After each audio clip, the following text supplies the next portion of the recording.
Each of the agencies we spoke with understood their responsibilities under state law differently.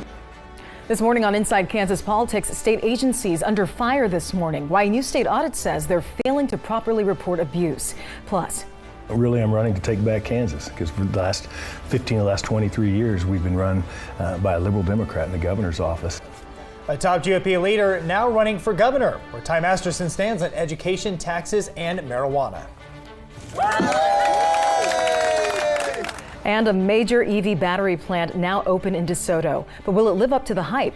That's where we start this morning. You're taking a look inside Kansas politics. Welcome in. I'm Rebecca Chung. I'm Rob Hughes. We're glad you're here. Well, Panasonic is open for business. Governor Kelly joined company and city officials for the official ribbon cutting and opening ceremony. Well, the plant that will make batteries for electric vehicles. It covers 4.7 million square feet and takes up 300 acres. Well, Panasonic's already started mass production at the DeSoto plant with an initial focus on expanding production of its 2170 EV battery cells. Panasonic, as you heard, this is the largest factory we've ever built in a 107-year history, so that's huge. And then for Kansas, it's the biggest investment they've ever had. So you add those two things together, you get two pretty excited groups. But this facility could also be costing taxpayers. We've seen rate increases coming down from Evergy. Panasonic, of course, a new customer on its grid. So we're bringing in political science professor Bill Fiender now. And Bill, how do you foresee Panasonic impacting rates long term? That's a good question because we don't really think about that, huh? The rates themselves, the axiom would be the more people on them, the more smaller slices of pie everybody would have. So in theory, it should have a depression on those rates.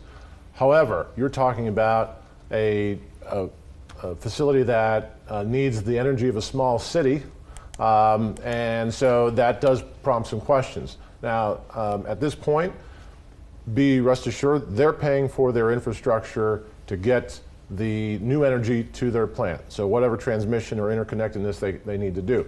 So the question becomes after that, they're consuming so much, will that have an effect on, does Evergy need to increase their rates? And logic would say no, it shouldn't, because they're such a they'll be paying for their rates as well. So that's, again, another piece of the overall pie. Slices will be smaller for everybody.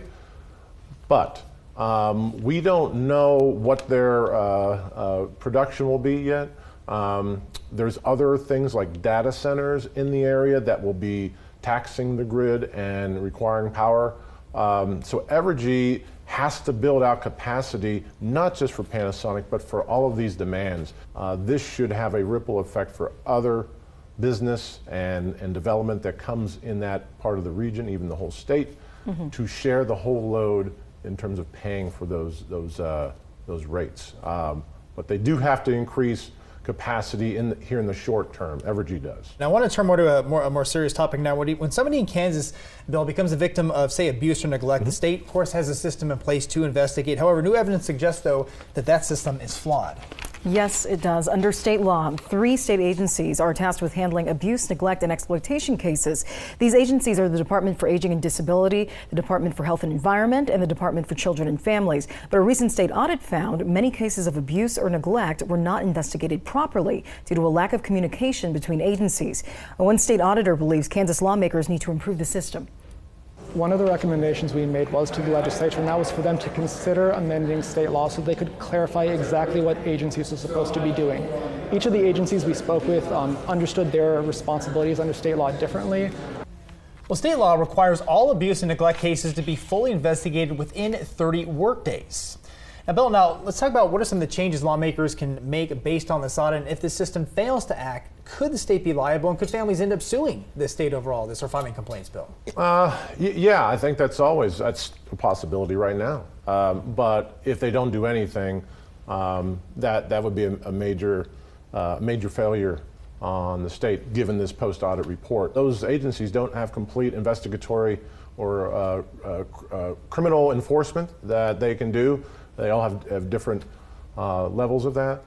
So the lists aren't even complete with the perpetrators that should be on there. And then lastly, the public has not been, the public may make a referral, and they do not receive notification back of what has happened to that referral. And so making it more public facing, making it easier to respond quicker, and having the public being able to look at those cases. All of that can be legislated or mandated by the legislature next session, and clarify the roles for each of those three agencies. If they can do that, if they can mandate some cross communication, maybe a comprehensive list, a database that everyone shares, and whose role is what, and make it public friendly, then I think that's what the changes the post audit is suggesting to the legislature.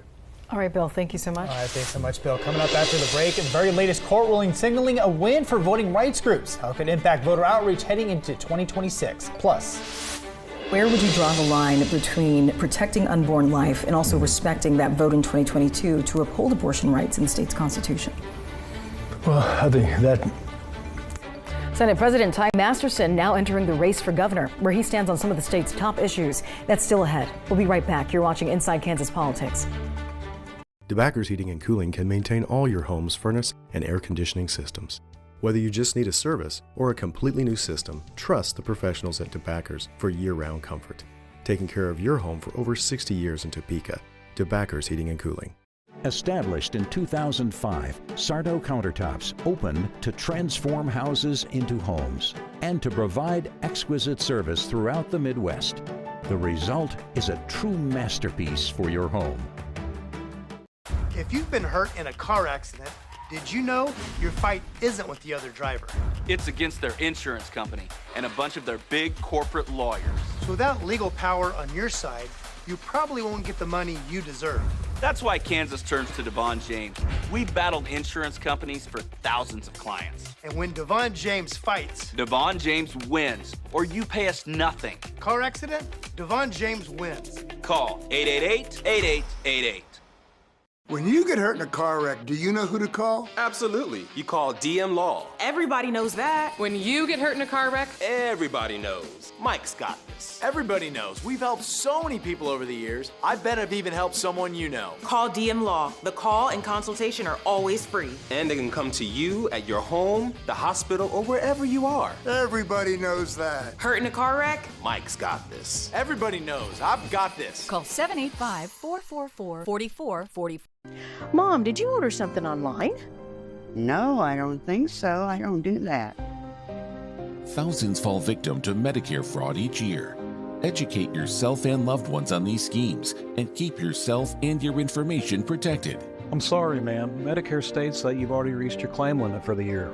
Pay attention to your Medicare claims. Senior Medicare Patrol can help you prevent, detect, and report healthcare fraud. Call us today at 1-800-860-5260.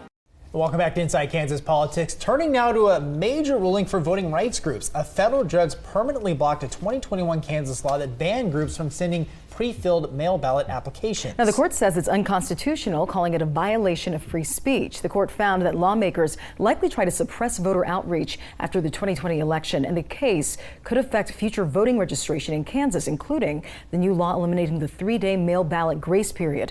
Bill, on one hand, you have voting rights groups praising this decision, but then you have GOP leaders who are saying that this protected election integrity. So do you think this could set some early campaign battle lines? Yeah, I'd pay attention to one in particular, Scott Schwab. He's running for governor. He owns this issue 100% and has stood by fair and secure elections in Kansas that he oversaw, even to the dismay of some of his party colleagues. So I don't think it's going to be a huge attack because he owns it and he can defend it. I don't know how much it plays because he really owns this. And I think he can defend it very well, as he has in the past. All right. All right, Bill, you're on the hot seat. Okay, we're going to do some rapid fire on some of the key issues that could factor into next year's governor's race. We're going to throw some out there. You can rate it on a scale of 1 to 10, okay, of how much of a role it's going to play in the election and why. Here we go. First up, taxes. Taxes. Property tax should have been a 10, but I'm going to knock it down to an 8 because valuations have kind of cooled. And they need to figure out the appraisal process a little bit. Sales and income tax, 1. Okay, how about education? Education, I'm gonna turn the dial up to about a 10 on that one, because you've got federal education cuts. They're tweaking with the state school finance formula. You've got a conservative board of education. Yeah, ramp that up to 10. Medicaid expansion. It should be a 2 because there's just no movement. But I think with the Medicaid cuts coming out of the big, beautiful bill, I think we'll push it up to a 5 for the Democrats. Okay, Chiefs Royal Stadium deal. What do we think? I think if you're a candidate out of Johnson County or near Wyandotte County, I think this plays higher in your campaign rhetoric. If you're not, so I'll give it a 7-8 for those candidates. Can't forget about marijuana. That's right up there with Medicaid. I would have given it a 2. I think that some Democrats can use it since there's vast support for it, so maybe a 5. And last but not least, DOGE. Those cuts coming from the federal government. I've heard efficiency way too much already, and we haven't even started campaigning. So I'm going to give that at least an 8, but I think it'll die down. All right. Mm-hmm. All right. Well, thanks so much. Well, when we come back from the break, we're sitting down with one of the latest candidates for governor, Senate President Ty Masterson, entering a crowded Republican primary. Why he's pushing to take back Kansas. That's coming up. We'll be right back. You're watching Inside Kansas Politics. It's the back to school event at the Mattress Hub. Sealy Hot Buy just $2.99 or save up to $300 on the best brands in sleep. Or the back to school bundle. Queen pillow top and 2 pillows, now just $5.99. Only at the Mattress Hub. Superior in land, superior in real estate, and superior in auction. We are superior. Call us for superior service. God's Storehouse has expanded. Shop with us at 2 locations, our current West store and now our East store at 29th and California. We're a ministry-ran thrift store serving our community, helping over 1,700 individuals with clothing at no charge and furnishing 360 homes in 2024, all while providing an affordable and valuable shopping experience. Shop with us now at 2 locations. From all of us at God's Storehouse, thank you. Hi folks, Rodney Robertson and Eric Robertson inviting you to step outside and step into comfort. At Window Design and Remodeling, we turn ordinary yards into outdoor escapes. Unwind, connect, and recharge with a new deck, patio, or screen room. Fire pits, stamped concrete, or any custom project, we can bring your vision to life and help you love where you live even more. So why wait? Visit our website, stop by our showroom, or call today. Window Design and Remodeling, we are your home remodeling specialist. School is out. Summer meals are being served in Kansas communities at parks, pools, libraries, churches, and schools. Meals are free to all children 18 and younger with no enrollment needed. Find a nearby site by texting the word SUMMER to 914-342-7744 or by calling 1-866-348-6479. You can also simply scan the apple on this screen. Let's keep Kansas kids powered up for summer fun and academic success. And we're back. The next candidate in the hot seat, Ty Masterson. He's running for governor in 2026, promising to take back Kansas. He's weighing in on everything from public education to Medicaid expansion and abortion. So, Senator Masterson, I first wanted to start by asking, why are you running? It's a great question. Really, I'm running to take back Kansas because for the last 23 years, we've been run by a liberal Democrat in the governor's office. And aligning that with what's happened federally with Joe Biden, we now have, with results of the open borders, we've had a big increase in crime. We've also had a massive increase in inflation from all the stimulus money. And so Kansas is not keeping up with the promise that I was taught. You know, when I grew up, the Kansas promise was safe communities, affordable living, and a real shot at the American dream. And I want that for my own kids, and I feel that is being lost. So we're here to take it back.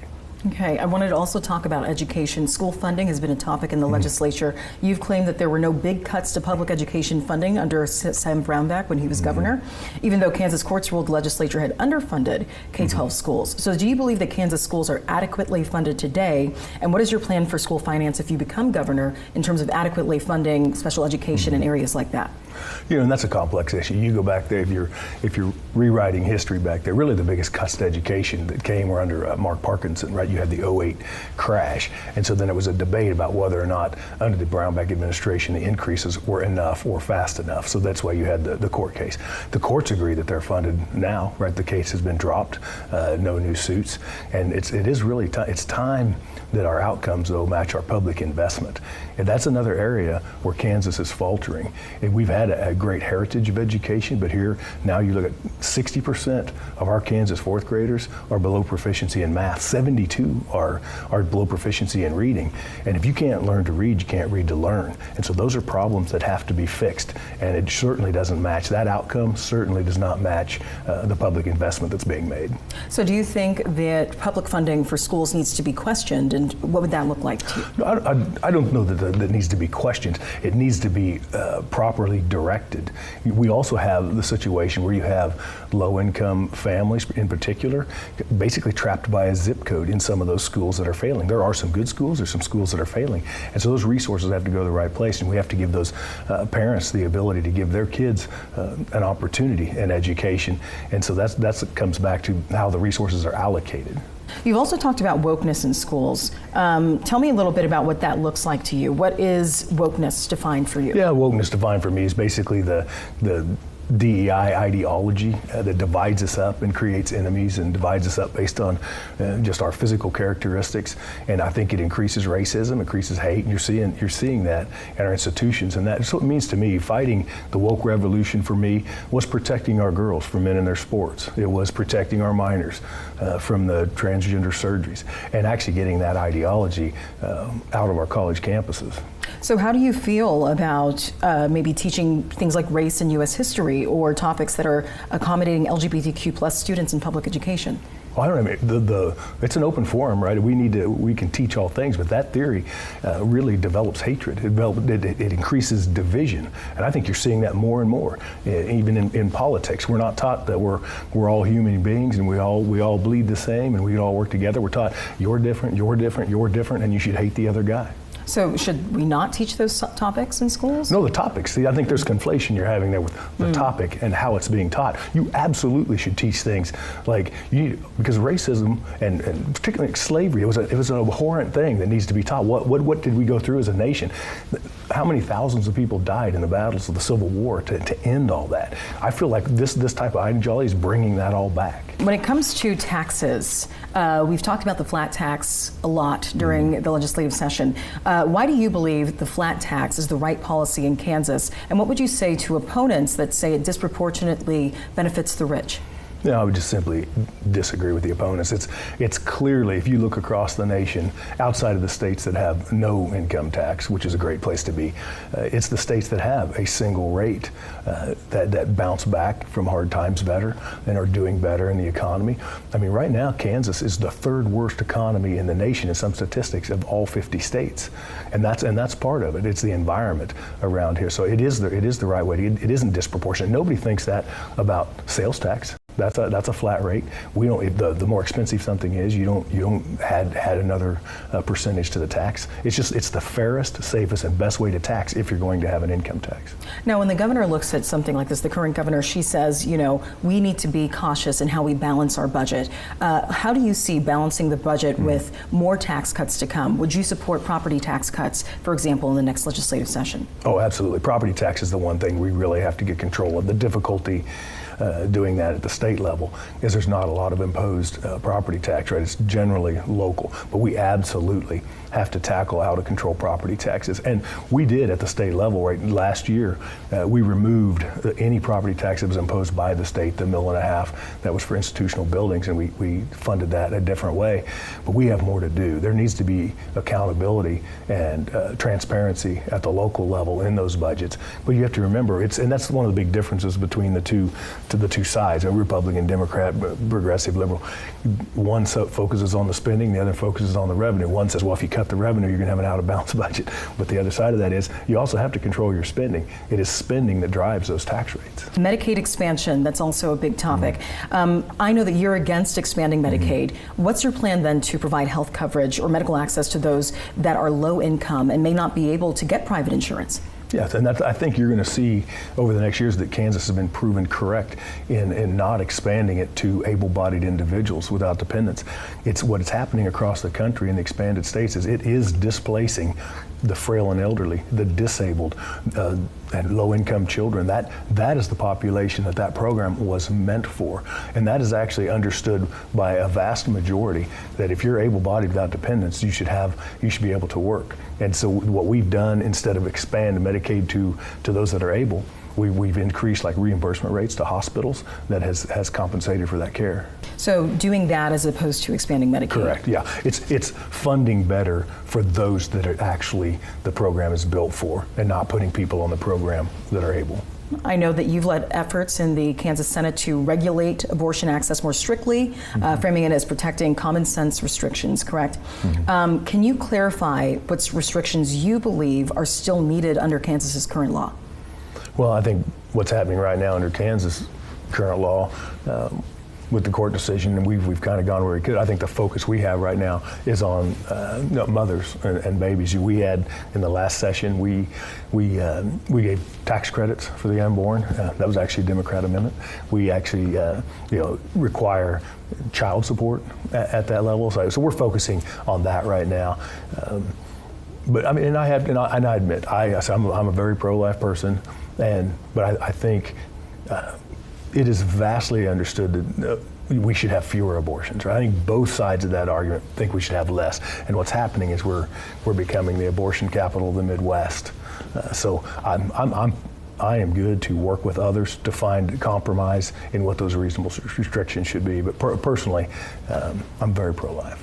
Okay, where would you draw the line between protecting unborn life and also respecting that vote in 2022 to uphold abortion rights in the state's constitution? Well, I think that I don't know how much that was about where the line is. I mean, I think if you went back and looked at that, you would see. I was actually surprised there was so many people that were okay with just banning it altogether, right? But the amendment failed, so it's our job to work to now support the mothers and babies and see where we go from here. And we'll have more from that interview after the break, including where Masterson stands on marijuana. Yeah, what the future of legal weed looks like in Kansas. We're going to be right back. You're watching Inside Kansas Politics. Grace Med Health Clinic is your home for complete compassionate care. From medical visits to vision screenings, dental care, behavioral health support, and a fully equipped pharmacy, we're here to meet all your health needs. Our dedicated team of providers and staff work together to make every visit welcoming and stress-free. Because at Grace Med, you're not just a patient, you're part of our family. Call 785-861-8800 to schedule your appointment. Grace Med Health Clinic, compassionate care for all. This is not a drill, Northeast Kansas. Briggs Subaru has just released the deal of the summer. 0% financing for 72 months on brand new in-stock Subaru Outbacks. That's right, 0% interest for 6 full years on the most trusted, adventure-ready SUV on the road. And here's the catch. There's only 20 Outbacks in stock and they're moving fast. No interest, no gimmicks, just unbeatable savings on the legendary Subaru reliability. Hurry to Briggs Subaru in Topeka before they're gone. What's going on at Briggs Auto? Briggs! Well, that was too close. If we keep waiting, it'll get one of us. I know these things can be a real hazard, but groundwater does this to concrete all the time. Water did this. Mm-hmm. But it's okay. You can lift it back up. Well, let's get lifting. Let's do it. The effects of water can be surprising, but you can. Put water back in its place with a free inspection from Foundation Recovery Systems. For a limited time, get $500 off any repairs when you call or go online today. For over 75 years, we've been serving loyal customers and have been a trusted name in the automotive industry. Performance Tire and Auto is here for you. Whether you're looking at high-performance tires for the best ride or budget-friendly all-season tires, we're here for you. We have 2 convenient locations, well-trained technicians, and service staff that genuinely want to help you take care of your vehicle. Performance Tire and Auto is here for you. Honesty and transparency is our #1 goal. Trust Performance Tire and Auto and experience the difference. We're here for you. Welcome back to Inside Kansas Politics. Continuing now our talk with Senate President Ty Masterson, the latest candidate for governor. I asked him about a popular issue in Kansas, marijuana. It comes up every year at the State House, but could 2026 be the year lawmakers take action? Here's what he had to say. Let's talk about marijuana policy, because that's also a big topic for some advocates in the legislature. And I know that we've been hesitant to move in that direction when it comes to medical marijuana. That has been shot down several times during legislative session. But we do have states around Kansas that have already moved in that direction and have some level of marijuana reform. Do you believe medical marijuana is a legitimate healthcare need? And do you foresee maybe in the future session that becoming a reality here in Kansas, legalization? Yeah, I think the key word you had there was legitimate or legitimacy, and I think that's what's missing certainly in the debate now. And some of these states around us, there's a reason the conversation becomes so difficult for people. You know, what happened down in Oklahoma is a disaster in that area, and it's not been medical marijuana. It's basically been recreational light and wide open access to it. And the marijuana today is not what it was 30 years ago. So here's what I would say. If you can connect a legitimate medical need to a legitimate delivery system, then there's certainly room for it. But we don't have that research. That's not what you've been seeing around the country. So you don't foresee this coming up in next year's legislative session whatsoever? I really don't. Actually, it came up in this last session, and the current, particularly the Senate. I'll have to speak more of the Senate than the House because we took it up on an amendment. It was stunning to me. It actually surprised me, the rejection of that amendment. So there is just not a driving desire in the current makeup of the Kansas Senate for that to come forward. Okay, let's talk about the Supreme Court amendment that's going to be coming up in the primary. How do you respond to some concerns that judicial elections may introduce campaign fundraising issues or reduce impartial decision making or allow for dark money to enter some of these elections? Yeah, that's the fear tactic of the attorney side. I mean, it's the truth is Kansas has the least democratic way of selecting Supreme Court justices. Most Kansans don't even realize the control of that nominating committee is 5 lawyers elected by only lawyers, and we don't have a say. That's another area of Kansas we need to take back. We need to have the people of Kansas have a say in who sits at the top of that court. Politics are in everything. Politics are in it right now. And the smaller the group that makes the decision, the darker the politics. You mentioned dark money or dark politics. When it's a small group, it's the darkest of all because you're not out in the light. I originally supported the federal model, and I still do, anything besides what we have. But I've become increasingly excited about elections in that area. We elect our judges down in Sedgwick County, where I am, Sedgwick and Butler, in that district. And we have tremendous judges, and I've come to learn that across the country, states that elect their Supreme Court actually have higher qualified judges, qualified meaning those with experience on the bench and that type of thing. They're just as high, if not higher qualified judges in the elected states. Okay. What is the underlying motivation to change how Supreme Court justices are elected in Kansas? Since this is a system that's been in place for decades, why change it now? Oh, because it's long overdue. I mean, that's nearly 70 years. The underlying is to get the power back to the people. They get to decide who the governor is. They get to decide who everybody in the legislature is, and you got no voice in the judicial branch. And it is time that people had that say. And we elected before that.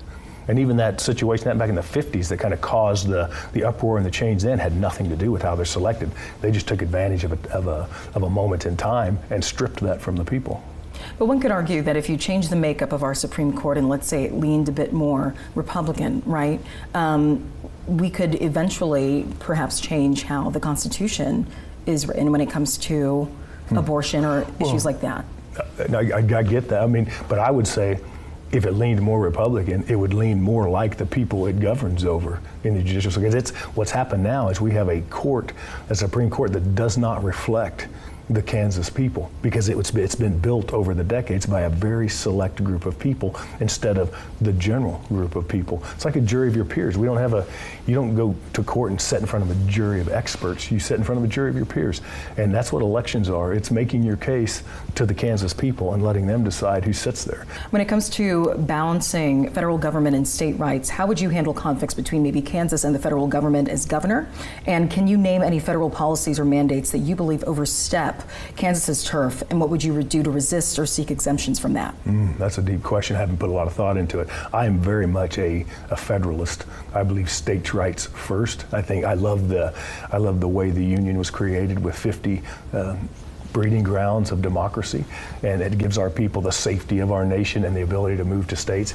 But that's hurting us on the backside because we are not keeping up with our neighbors. So if there was something that the federal government was doing that you don't agree with or you believe could impact Kansas in a negative way, would you stand against that and would you fight for Kansas? Yeah, is your question, would I, if the current administration, a Republican administration, were to do something? Absolutely. That's what I mean by states first. I mean, I'm going to stand up for Kansas above everything else. And that was your look inside Kansas politics. We'll see you next Sunday, same time, same place. Have a wonderful day.